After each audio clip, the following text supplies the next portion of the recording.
मुन्ना बजरंगी और श्री प्रकाश शुक्ला, ये दो नाम उत्तर प्रदेश के अपराध जगत की उन कहानियों का हिस्सा है जो कभी पुलिस के फाइलों और मीडिया की सुर्खियों का सबसे बड़ा हिस्सा हुआ करते थे।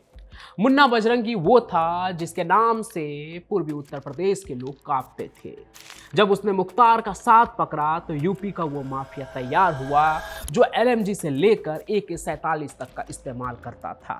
मुख्तार वर्सेज ब्रिजेश सिंह की लड़ाई के सबसे बड़े कांड यानी बीजेपी विधायक कृष्णानंद राय की हत्या में जिसने सबसे बड़ा रोल निभाया वो था मुन्ना बजरंगी।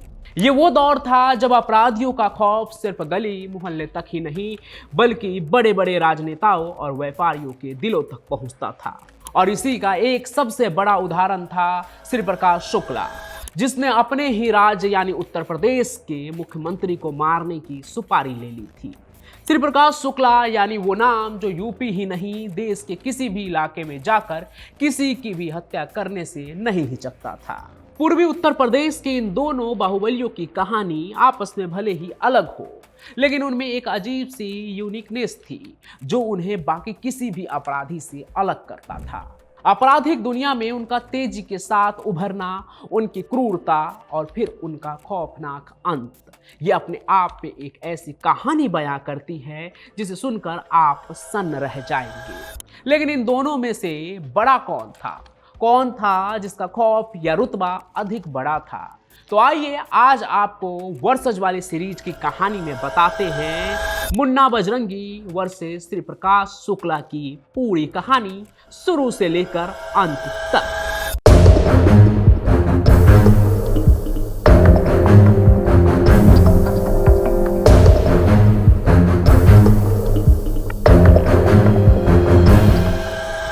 मुन्ना बजरंगी का असली नाम था प्रेम प्रकाश सिंह। वो 1967 में उत्तर प्रदेश के जौनपुर जिले के पूरे दयाल गांव में पैदा हुआ था। एक साधारण किसान परिवार में जन्म लेने वाला मुन्ना बचपन से ही पढ़ाई में कमजोर था। 5वीं कक्षा तक की पढ़ाई के बाद उसने स्कूल भी छोड़ दिया, लेकिन उसकी उम्र के साथ साथ उसका गुस्सा और उसकी जिद बढ़ती जा रही थी। जब बाकी बच्चे खेल खिलौने में लगे रहते थे तब मुन्ना छोटी मोटी लड़ाइयों में शामिल हो जाता था। उसके अंदर का ये गुस्सा धीरे धीरे अपराध की ओर उसे खींचने लगा और 15 साल की उम्र तक आते आते उसने छोटे मोटे अपराध करने भी शुरू कर दिए। आलम यह था कि प्रेम बस उसके नाम में ही बचा था, असल में वो खूंखार बनते जा रहा था। वहीं दूसरी ओर श्री प्रकाश शुक्ला का जन्म 1973 में गोरखपुर जिले के बिठुआ गांव में हुआ। वो एक ब्राह्मण परिवार से ताल्लुक रखता था। साधारण परिवार था, धर्म और संस्कृति का माहौल था घर में, लेकिन श्री प्रकाश का स्वभाव बचपन से ही तेज और गुस्सैल था। ऊपर से पढ़ाई भी बस खींच-खिंचाकर ही चल रही थी, लेकिन खेल कूद में उसकी दिलचस्पी बहुत थी। लेकिन किस्मत ने उसे अपराध की चौखट पर लाकर खड़ा कर दिया। असल में ये कहानी भी बहुत फिल्मी है कि कैसे वो अपराध की दुनिया में आया। कहते हैं अपराध की ओर उसका झुकाव तब शुरू हुआ जब उसकी बहन के साथ किसी ने छेड़खानी कर दी। उस घटना ने उसे इस कदर बदल दिया कि उसने उस लड़के की हत्या ही कर दी जिसने उसकी बहन की इज्जत पर हाथ डाला था। यह पहली बार था जब श्री प्रकाश शुक्ला ने हत्या जैसा अपराध किया और इसी घटना ने उसके आपराधिक सफर की शुरुआत कर दी। और इस तरह के कामों में उसे सह मिला हरिशंकर तिवारी का, जिसके बदौलत श्री प्रकाश शुक्ला और भी खूंखार बनता चला गया। अब जब बात पहले अपराध की हो ही गई है तो मुन्ना बजरंगी ने भी 1984 में अपना पहला बड़ा अपराध किया था, जब उसने बीजेपी नेता रामचंद्र सिंह की हत्या कर दी। इस घटना के बाद उसका नाम पूर्वांचल में गूंजने लगा। मुख्तार अंसारी जैसे बड़े माफिया डॉन का संरक्षण मिलने के बाद मुन्ना ने अपने अपराध का साम्राज्य खड़ा करना शुरू कर दिया। आगे वो मुख्तार अंसारी का सबसे भरोसेमंद शूटर भी बन गया। वहीं श्री प्रकाश शुक्ला ने साल 1993 में अपने आपराधिक करियर की शुरुआत की। शुरुआती दिनों में वो गोरखपुर के छोटे मोटे अपराधी गिरोह से जुड़ा रहा, लेकिन जल्द ही उसने खुद का गैंग बना लिया। लेकिन उसका तरीका मुन्ना बजरंगी से बहुत ही अलग था। वो पेशेवर हत्याओं में माहिर था, यानी कि कॉन्ट्रैक्ट किलिंग एकदम प्रोफेशनल तरीके से। उसका कोई अपराध ऐसा नहीं था जिसमें वो सबूत पीछे छोड़कर चला जाता हो। श्री प्रकाश शुक्ला प्रोफेशनल था तो मुन्ना बजरंगी बेधड़क हत्याओं को अंजाम देने वाला खूंखार अपराधी, जिसने पूर्वांचल में अपना खौफ इस कदर फैलाया कि व्यापारी, राजनेता और यहां तक कि पुलिस वाले भी उससे खौफ खाने लगे। कहते हैं उसने 100 से ज्यादा हत्याएं की थी, जिनमें सबसे बड़ी घटना थी साल 2005 में बीजेपी विधायक कृष्णानंद राय की हत्या। इस घटना में मुन्ना और उसके साथियों ने कृष्णानंद राय के काफिले पर सैकड़ों राउंड गोलियां चलाई, जिससे राय समेत 7 लोगों की मौके पर ही मौत हो गई। ये हत्या इतनी क्रूर थी कि पूरे प्रदेश में सनसनी फैल गई। मुन्ना के आतंक का आलम यह था कि व्यापारी उसे करोड़ों रुपए की रंगदारी देने को मजबूर थे।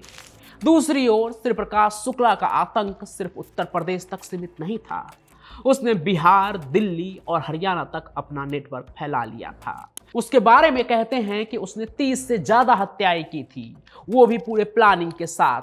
हत्या के बाद ना तो वो सबूत छोड़ता था और ना ही किसी के हाथ आता था।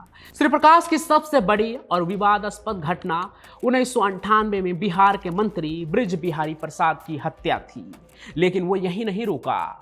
आप जरा सोच कर देखिए कि मुन्ना बजरंगी ने विधायक को मारा, फिर शांत हो गया, लेकिन श्री प्रकाश ऐसा था कि बिहार के मंत्री को मारने के बाद सीधे अपने ही राज्य यूपी के तत्कालीन मुख्यमंत्री कल्याण सिंह की हत्या की सुपारी ले ली, जिसके लिए आज से करीब 2 दशक पहले ही उसने करोड़ों रुपए की सुपारी ली थी, और यही उसकी आखिरी गलती साबित हुई।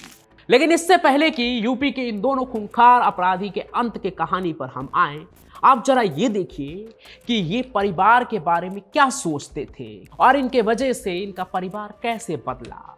मुन्ना बजरंगी की शादी सीमा सिंह से हुई थी, जो बाद में राजनीति में सक्रिय हो गई।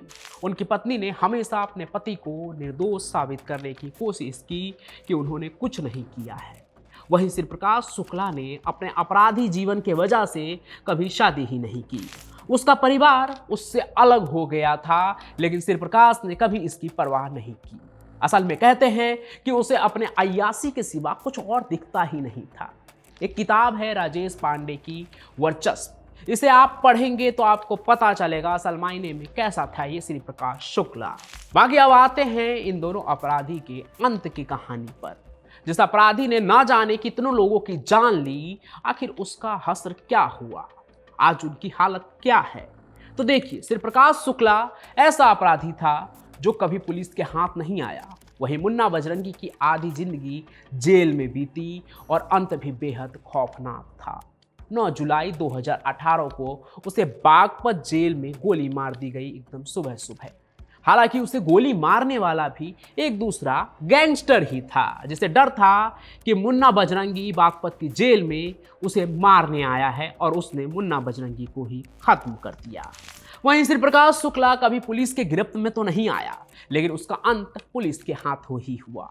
बहुत लंबी खोजबीन के बाद 22 सितंबर 1998 को गाजियाबाद में ही एसटीएफ के बिछाए जाल में श्री प्रकाश शुक्ला फंस गया। फिर उसी इनकाउंटर में उसकी मौत हो गई और हमेशा के लिए उसका आतंक यूपी से खत्म हो गया। इन दोनों अपराधी की कहानियां भले ही अलग हो, लेकिन एक समानता यह है कि उन्होंने अपने खौफ और अपने अपराध के साम्राज्य में एक ऐसा डर पैदा किया जिसे मिटाने में पुलिस और प्रशासन को सालों लग गए। दोनों के अंत ने यह साबित कर दिया कि अपराध का रास्ता चाहे कितना भी ताकतवर क्यों न लगे, लेकिन उसका अंत हमेशा विनाशकारी ही होता है। मुन्ना और श्री प्रकाश दोनों ने अपराध के जरिए नाम और दौलत कमाई, लेकिन उनकी जिंदगी का अंत सिर्फ एक कहानी बनकर ही रह गई। कहानी में मेरी और आपकी दोनों की दिलचस्पी है, इसलिए आपसे गुजारिश है कि मेरी द्वारा लिखी गई एक किताब है, उसे भी जरूर पढ़िएगा।